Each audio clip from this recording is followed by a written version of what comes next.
नमस्कार दोस्तों। आज शिवरात्रि के अवसर पे आज हम सुनते हैं शिवरात्रि व्रत की प्राचीन कथा। प्राचीन काल में किसी जंगल में एक गुप्त ध्रुव नाम का एक शिकारी रहता था, जो जंगली जानवरों का शिकार करता तथा अपने परिवार का पालन पोषण किया करता था। एक बार शिवरात्रि के ही दिन जब वह शिकार के लिए निकला, तो संयोगवश पूरे दिन खोजने के बाद भी उसे कोई शिकार नहीं मिला। उसके बच्चों, पत्नी, माता-पिता सभी को भूखा रहना पड़ेगा। इस बात से वो चिंतित हो गया।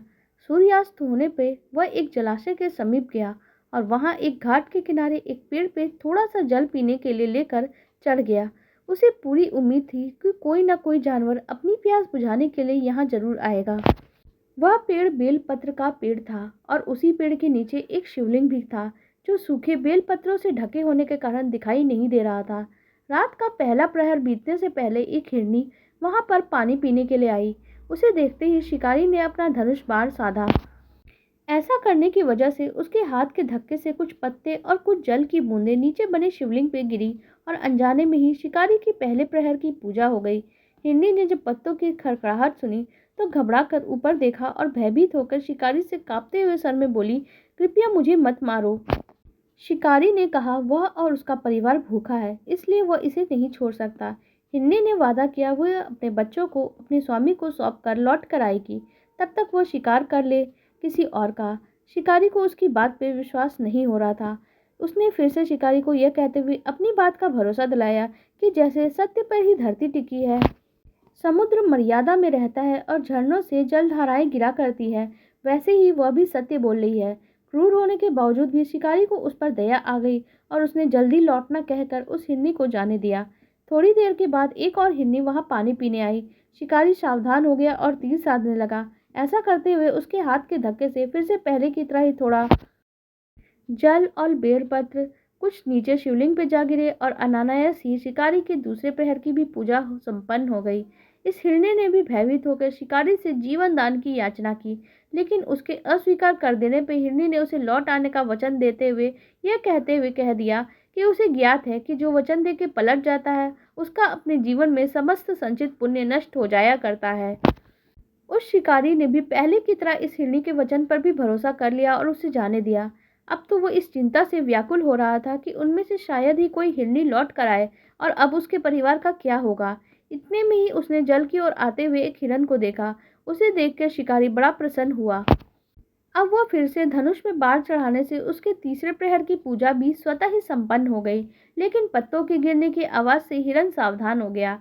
उसने शिकारी को देखा और पूछा, तुम क्या करना चाहते हो? शिकारी बोला, अपने कुटुंब को भोजन देने के लिए मैं तुम्हारा वध करूंगा। वह मृग प्रसन्न होकर कहने लगा, मैं धन्य हूँ। मेरा यह शरीर किसी के काम आएगा। परोपकार से मेरा जीवन सफल हो जाएगा। पर कृपया करके अभी मुझे जाने दो, ताकि मैं अपने बच्चों को उनकी माता के हाथ में सौंप कर उन सबको धीरज बंधाकर यहाँ लौट आऊं। शिकारी का हृदय उसके पाप पुंज नष्ट हो जाने से अब शुद्ध हो गया था।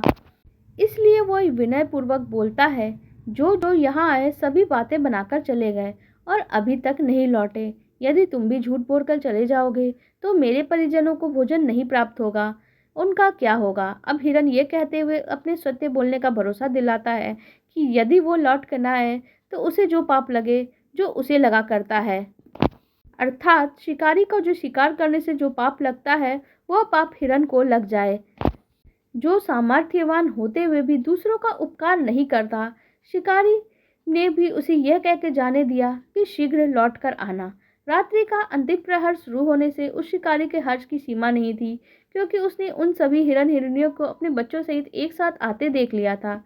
उनको देखते ही अपने धनुष पे उसने बाण रखा और पहले की ही तरह उसके चौथे प्रहर की भी शिव पूजा संपन्न हो गई। अब उस शिकारी के शिव कृपा से सभी पाप भस्म हो गए। इसलिए वह सोचने लगा, ओह, ये पशु तो धन्य है, जो ज्ञानहीन होकर भी अपने शरीर से परोपकार करना चाहते हैं।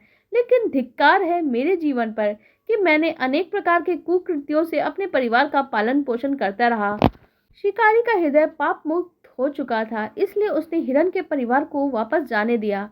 उसके ऐसा करने पर भगवान शंकर ने प्रसन्न होकर तत्काल उसे अपने दिव्य स्वरूप का दर्शन करवाया तथा उसे सुख समृद्धि का वरदान देकर गुह नाम प्रदान किया। शिव जी जटाओं में गंगा जी को धारण करने वाले, सिर पे चंद्रमा को सजाने वाले, मस्तक पे त्रिपुंड तथा त्रिनेत्र वाले, कंठ में कालपाश, नागराज तथा रुद्राक्ष माला से सुशोभित, हाथ में डमरू और त्रिशूल है।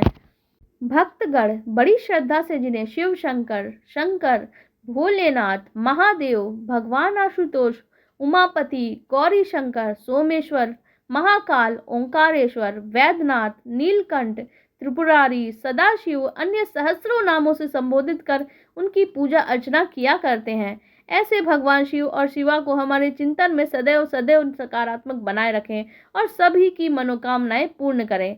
आप लोगों को हमारी ये कथा कैसी लगी कमेंट सेक्शन में ज़रूर बताइएगा और साथ ही वीडियो को लाइक कर दीजिएगा और हमारे चैनल को भी सब्सक्राइब कर लीजिएगा। धन्यवाद।